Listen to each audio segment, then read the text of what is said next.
Հարգելի հեռուստադիտողներ, մենք վերադարձանք, շնորհակալություն, որ մեզ հետ եք։ 2025 թվականը բավական հետաքրքիր ու մրցանակաշատ տարի էր մեր այսօրվա հյուրի համար։ Նրա երկու ֆիլմերը «Թռչող տերևների երգը» եւ «Կապույտի միջովը» շարունակվում են իրենց հաղթարշավը միջազգային կինոփառատոներում։ Այո, այս անձնական մրցանակների եւ նրա գրքի մասին խոսելու ենք ում հետ։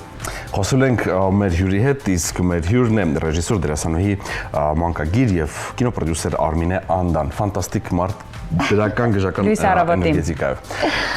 Բարի լույս, Արմինե, «Թռչող տերևների երգը» ֆիլմը, որը որ պրեմիերան եղավ Ամստերդամում 2023-ին, որը դուք նվիրել եք ձեր հայրիկին։ Ֆիլմ, որտեղ դուք ունեցաք հնարավորություն համագործակցելու Ռոման Բլեյանի հետ, 96 կինոփառատոներում, 30 մրցանակ։ Այո, մենք խոսում ենք հայի մասին, մենք խոսում ենք հայկական ֆիլմի մասին, որ այս մեծ գժական հաջողությունների հասել է Հայաստանի Հանրապետության սահմաններից դուրս, չնայած նշենք, որ 4 մրցանակը ստացել է ֆիլմը հենց Հայաստանում։ Ինչպես, ինչումն է ֆենոմենը, ինչումն է գաղտնիքը, որ հայը այս ֆիլմը տարավ Հայաստանից դուրս ու ամբողջ Եվրոպան իրենով արեց։ Ճիշտ ասած, գաղտնիքը, չգիտեմ, իրականում երևի այն, որ նվիրել եմ հայրիկիս, իրեն նաև շատ հուզական բան է հաղորդել, որը երևի փոխանցվում է հանդիսատեսին, ժյուրիին եւ այլն, բայց կարծում եմ մի գաղտնիք էլ կա։ Ես մի քանի տարի շարունակ տարբեր փառատոներում անիմացիոն ֆիլմեր էի նայում եւ շատ անիմացիոն ֆիլմեր կային, որոնց մեջ թեման փոքր ժամանակ չսիրվելն էր, որ փոքր ժամանակ բավականաչափ չի սիրվում երեխան։ Ու ես անդադ մտածում էի, ինչ անարդար է, իսկ սիրվելու մասին ոչ մեկը ոնց որ հիմա կարծես չանի ֆիլմեր, կարծես դա նորաձևությունից դուրս լինի, ինչ լինի, չեմ հասկանում։ Ու ինձ մի քիչ դա բան էր անում, որովհետև ես էլ հակառակը շատ են սիրված եմ եղել, այսինքն շատ լավ ծնողներ եմ ունեցել, որոնք մեզ շատ են սիրել։ Ու մի տեսակ այդ անարդարություն է էլի ոնց որ զգում։ Կարծում եմ, ես նույնիսկ երբ որ ֆիլմը սկսեցի «Թռչող տերևների երգը», դեռ նույնիսկ չէի գիտակցում, որ ես այդ թեման բերում եմ իր մեջ, որովհետև ինձ պատմությունը ոնց որ Ռոման Բալայանը առաջարկեց, իհարկե հետո դա փոխվեց տերևների թեմայի եւ այլ, եւ իհարկե հետո շատ թեմաներ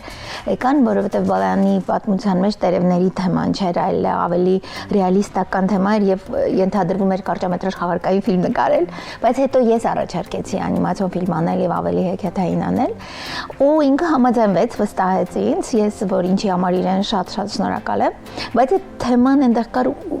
ուսուցիչ աշակերտ թեման կար, ու դա հետո իր մեջ առավ հայր-երեխա թեման։ Կարծում եմ ինքը այդ թեմայի պատմության եւ հույզերի առումով երևի ինչ-որ մի նոր բան էր, որը ուրիշ կողմից էր մոտենում, այդ հայր-երեխա փոխանցումը, ուսուցիչ աշակերտ փոխանցումը, այդ իրենց ընկերության միջոցով երազանքի ճանապարհ ստեղծելու այդ թեման երևի մի բանը որ գրավում է դրսում փառատոներին, որովհետև ինքը իսկապես ինչ-որ մի իմաստով փառատոնային ֆավորիտ ոնց որ դարձավ։ Հայաստանում էլ իմիջիայլոց ես ասեմ նախկին ֆիլմերով ես լիքը տակարելի մրցանակներ ստացել էի, բայց Հայաստանում համարյա երբեք չէի ստանում,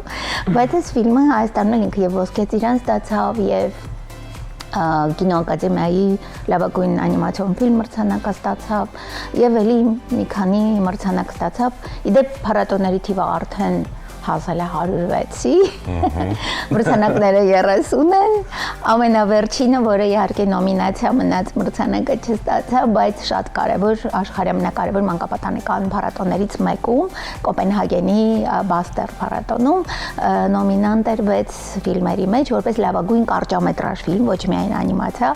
եւ շատ հուզիչ էր դա, որովհետեւ այդ մրցանակը տրվում է կրթական մեծ բան ունեցող ֆիլմերին, մեծ ազդեցություն ունեցող ֆիլմերին։ Եվ այդ նոմինանտները այդպես են ընտրվում եւ ընտրվում են Դանիայի ուսուցիչների ասոցիացիայի հետ միասին մրցանակը տալու ու ես շատ պարտություն եմ զգում որ հայկական ֆիլմը հայտնվել է Սկանդինավիայի այդքան մեծ պատմություն ունեցող մանկապատանեկան ֆիլմերի մեջ որպես նոմինանտ մի խոսքով այս ֆիլմը ինձ ճիշտ ասած իմ կյանքում շատ մեծ անակնկալներ բերեց ես այդքան չէի սպասում բայց շատ ուրախ եմ որ այդպես աշխարհի երևի չգիտեմ 30 մրցանակ երևի մի 15 երկրում ամենատարբեր անկյուններում Պերու չգիտեմ Մեքսիկա Ավստրալիա եվրոպական տարբեր երկրներ ամենտեղ մրցանակ է ստացել Ես չեմ հասկանում որտեղ է բաց է իրականում, որովհետև օրինակ հենց այս ֆիլմը պետք է դպրոցներում լավ չեմ ասում շաբաթ մեկ անգամ, լավ տարին գոնե մեկ անգամ ցույց տվեք երեխաներին բացատրեք, խոսեք այս ամենի մասին։ Ես կինոյի մասին օրենքին եթե կունենանք ժամանակ իհարկե կանդրադառնանք մի փոքր ավելի ուշ, նաև ուզում եմ ավելացնել մի բան, եթե թույլ կտաք ամբողջությամբ համաձայն եմ ձեզ հետ, որովհետև մենք Անահիտի հետ էլ հաճախ խոսում ենք, որ այնպեսի տպավորություն է, որ խեղճ լինելը, արտասվելը, ցավը ավելի արդի է, ավելի նորաձև է դառնում, քան թե խոսել երջանկության, սիրո, սիրված եւ գնահատված լինելու մասին։ Հուսանք դա շտկվի կփոխվի։ Գիտեք, նայեք, օրինակ այն ֆիլմը բավական մելանխոլիկ է, իր մեջ տխրություն կա։ Ես նույնիսկ սկզբից որ անում էի, ես մի քիչ վախենում էի, որ մանկապատանեկան փառատոները ցույց կտան, թե եթե անկեղծ ասեմ։ Մտածում էի, որ կարող է վախենան ցույց տան, կարող է, որտեղ ինձ կորստի թեմա կա եւ այլն, բայց պարզվեց, որ հակառակը, ընդհակառակը հիմա ասում են, որ կորստի թեմայի հետ կապված ինքը բավական թերապևտիկ էֆեկտ կարող է ունենալ եւ այլն եւ առաջինը, ճիշտ ասած, Չիկագոյի Ամերիկայից եկավ այդ բանը։ Նույնիսկ ես ամենասկզբում, երբ ուղարկում էի փառատոներ, 10+ էի դնում տարիքը, մտածելով, որ զգուշություն էի մի քիչ անում, էլի, քանի որ իմ մեջ այդ տխրության երանգը կա, ի վերջո հորը կորցնելու, փիսիկին կորցնելու եւ այլն, բայց Ամերիկայում Չիկագոյի փառատոնը, որը իդեպ աշխարհում 2 Օսկար որակավորման մանկապատանեկան փառատոններից մեկն է եւ առաջինը, իմիջիալոց, ինքը դրեց ֆիլմը 5 տարիքային կատեգորիայով 8-ից սկսած 8+10+12+14+16+18+, ու իրենց հետո ես ասացի լավ ուրեմն ու ես էլ սկսեցի արդեն դնել 8+ եւ իրոք իր իդեպ փառատոների մեծ քանակը դրանով էլ է պայմանավորված եւ մրցանակների որ եւ պրոֆեսիոնալ փառատոներն ու մրցանակներն են պրոֆեսիոնալ բոլորն են պրոֆեսիոնալ նկատի ունեմ եւ պրոֆեսիոնալ ժյուրիներն են իրեն մրցանակ տալիս եւ հանդիսատեսի մրցանակներ են ստացել եւ երիտասարդ ժյուրի մրցանակներ եւ մեծերի այսինքն հեղինակային անիմացիայի ծրագրերն են իրեն ցույց տալիս եւ մանկապատանեկան ծրագրերն են իրեն ցույց տալիս իդեպ Հայաստանում մանկական կինոփառատոնի շրջանակներում ուրեմն կարճամետրաժ անիմացիայի ժյուրին Թումոյից էին ընտրված Թումոյի երեխաների ժյուրիներ եւ այնտեղ մի ամբողջ ծրագիր էր որտեղ մեկ հայկական ֆիլմ կար դա ֆիլմեր մնացածը բոլորը շատ հայտնի արտասահմանյան ֆիլմեր էին եւ Թումոյի երեխաները այն ֆիլմին տվեցին գլխավոր մրցանակը մեծ հուզմունք էր որ իրենք այդ բոլոր ֆիլմերի մեջ չգնացին ընտրեցին արտասահմանյան ֆիլմը իրենք ընտրեցին երբ երեխաներն են ընտրում երբ իրենց շանսը տալիս են դիտելու դեռ հայտնի չի թե ինչ է տեղի ունենում էլի Նաև այս դեպքում ասեմ արդեն մի քիչ հեռուստատեսությունների մասին հայկական, որ իրենք էլ իրենց մի քիչ մեղքի բաժին ունեն, որ ժողովուրդը չի տեսնում են բոլոր ֆիլմերը, որոնք ի վերջո շատ մեծ փառատոնային հաջողություն են ունենում։ Մի ֆիլմը միակը չի, էլի կան ֆիլմեր, անիմացիոն ֆիլմեր կան հիմա, որոնք հաջողություններ են ունենում եւ իրականում իմ կարծիքով հեռուստատեսություններն էլ դրա մեջ դեր ունեն էլի խաղալու օրինակ ինչու անիմացիոն ֆիլմերը նոր արվող անիմացիոն ֆիլմերը որոնք ունենում են փառատոնային լուրջ հաջողություն ինչու չեն ձեռք բերվում հայկական հեռուստատեսությունների կողմից եւ ցուցադրվում որպեսզի հայ հանդիսատեսը եւ հատկապես մանկապատանեկան հանդիսատեսը իրենց երկրում արված մանկապատանեկան ֆիլմերը տեսնեն։ Երկու ֆիլմ՝ «Թռչող տերևների երգը» եւ «Կապույտի միջով»։ Որն էր ամենամեծ միջազգային արձագանքը, որը հուզեց ձեզ։ Գիտեք, դրանք շատ տարբեր ֆիլմեր են։ Նաև «Կապույտի միջովը» ես չեմ ռեժիսորը, սա էլ փորձեմ նաև մի քիչ բանանել։ «Թռչող տերևների երգը» սցենարը Ռոման Բալայանի եւ իմ կողմից է ստեղծված, ռեժիսորը ես եմ, նկարիչը Աննա Հակոբյանը, կոմպոզիտորը Միքայել Ոսկանյանը եւ դերասաններից մեկը ես, մեկը Գագիկ Ղազարեն եւ դա իմ ռեժիսորական առաջին ոնց անիմացիոն ֆիլմն է, որը ինձ սիրահարացրեց անիմացիոն ֆիլմերը անելուն եւ ես պատրաստվում եմ դա շարունակել։ Իսկ «Կապույտի միջովը» ռեժիսորը Վիկտորիա Ալեքսանյանն է, իմ շատ լավ ընկերներից մեկը։ Մենք դեպ ծանոթ չէինք այդքան մինչև ֆիլմից հետո ենք ընկերացել եւ ռեժիսորը ինքն է, ես եւ մենք երկուսով պրոդյուսերներն ենք եւ ես գլխավոր դերակատարն եմ այդ ֆիլմի,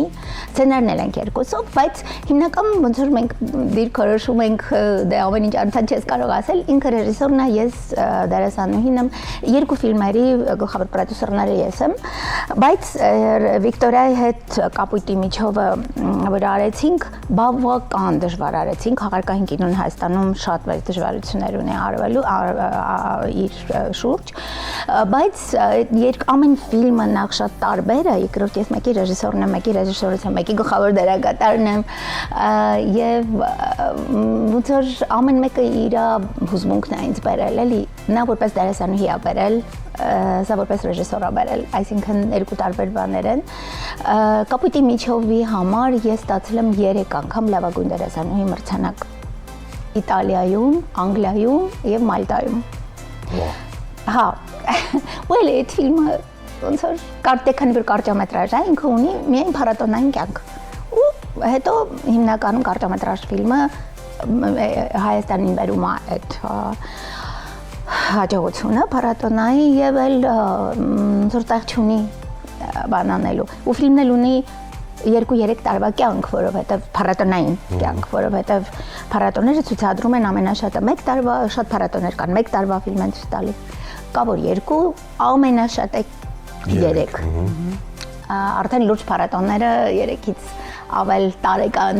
ֆիլմեր չեն ցուցադրում։ Եվ «Կապույտի միջովի» իմ ամենամեծ երևի հուզմունքը դա է, որ ես կարողացել եմ այնպեսի մի կերպար ստեղծել, որը այդքան հուզել է, որ 3 անգամ, մի անգամ չէ, այլ 3 անգամ լավագույն դերասանուհի մրցանակ ստացել։ Այնտեղ էլ մայր որդի թեման է, հետաքրքիրը դա է, որ իմ ֆիլմում, որի ռեժիսորն եմ ես, հայրը, դուստր թեման է, իսկ այս ֆիլմում մայր որդի թեման է եւ էմիգրացիայի թեման է, էմիգրացիայի շատ լուրջ հետևանքների ու ողբերգության թեման է, որ ինչի համար այդ կինը ամեն ինչ անում է, որ գնա որդու համար, բայց վերջում հենց որդուն էլ կորցնում է ի վերջո։ Տխուր ֆիլմ է շատ։ Իհարկե հույսի շող ես միշտ սիրում եմ թողնել ֆիլմերում եւ որտեղ ես աշխատում եմ միշտ նաեւ մասնակցում եմ նրան, որ այդ հույսի շողը գտնենք։ Ու Վիկտորիան էլ հրաշալի ռեժիսոր է, ես ուսամ ինքը մի օր կանի իր առաջին լիամետրաժը եւ այդ ֆիլմում այդ մայր թեման է, որը էլի ինձ համար շատ հուզիչ է։ Ես այդ ֆիլմերը անելու ընթացքում բայց ստացվեց, որ կորցրեցի իմ ծնողներին, այդ ամեն ինչը շատ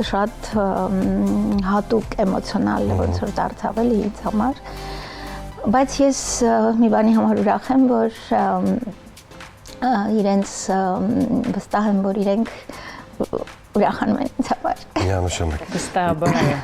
Ես վստահ եմ, որ նրանք երկնքի ջոպտում տեսնում են ձեզ երջանիկ ու մեծ հաջողությունների հասած։ Ոչինչ այդքան ուժեղ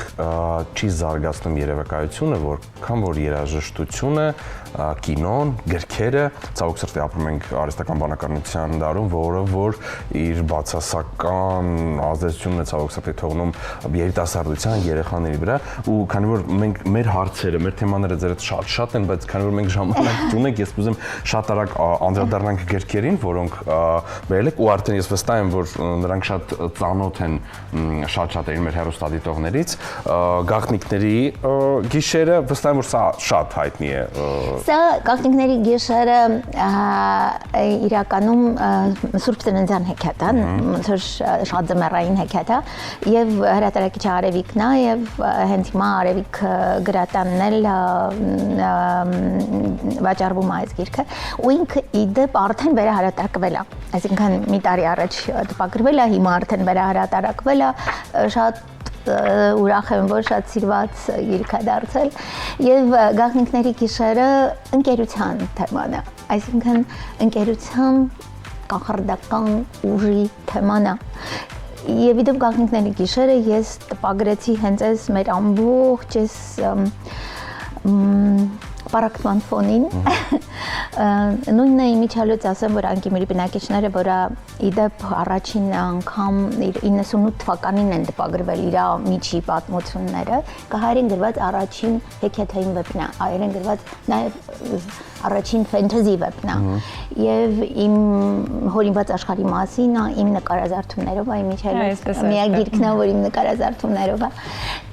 իր թեման էլ է ընկերությունը ընկերության երջանկությունն է այս գրքերի իմ ընկերության երջանկությունը իմ գրքերում պատտվում է այդ թեման միշտ եւ ես ոնց որ այս գրքերին ես իմ գրքերը մի քիչ միշտ չեմ հասցնում շատ բանանեմ կինոների հետ միասին զուգահեռ եմ անում միշտ բայց թեման ինձ շատ կարեւոր եմ համարում որովհետեւ Հայաստանում կարծում եմ մենք շատ մեծ ուժ ենք կորցրել այդ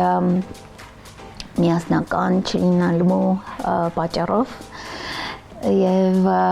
շատ բան ենք կորցնում, շատ բան չենք տեսնում, շատ բան կորցնում ենք եւ կարծես բանի մութի միջով նայենք, մթության միջով նայենք շատ բանի էլի ես շատ կուզենայի որ երեխաներին մի քիչ ընդհանուր առմամբ բերեին այն կարեւորությունը, որը մարդը ստանում է, երբ ինքը ուրիշի հետ շատերի հետ միասնական է։ Շնորհակալ ենք Արմինե Անդոնը մեր հյուրը, ռեժիսոր, դերասան, մանկագիր եւ կինոպրոդյուսեր, ֆանտաստիկ մարդ։ Ես ուզում եմ մենք ձեզ կրկին հյուրընկալենք ու ես ում ձեզ շնորհակալություն ասել, այո, որովհետեւ վստահ եմ, որ շատ ցավոք սրտի շատ քիչ են հնարավորություններն ու առիթները լինում միմյանց շնորհակալություն ասելը։ Ես էլ եմ շատ շնորհակալ ինձ հրավիրելու համար։ Հուսամ հանդիսատեսին այսօր կարողացա մի փոքր դրական էներգիա փոխանցել։ Շնորհակալ ենք շատ։ Շնորհակալ։ Գովազդ մեր եթերում մինչ դուք վերադառնանք եւ կընտրենք մեր հաջորդ հյուրին։ Մնացեք մեզ հետ։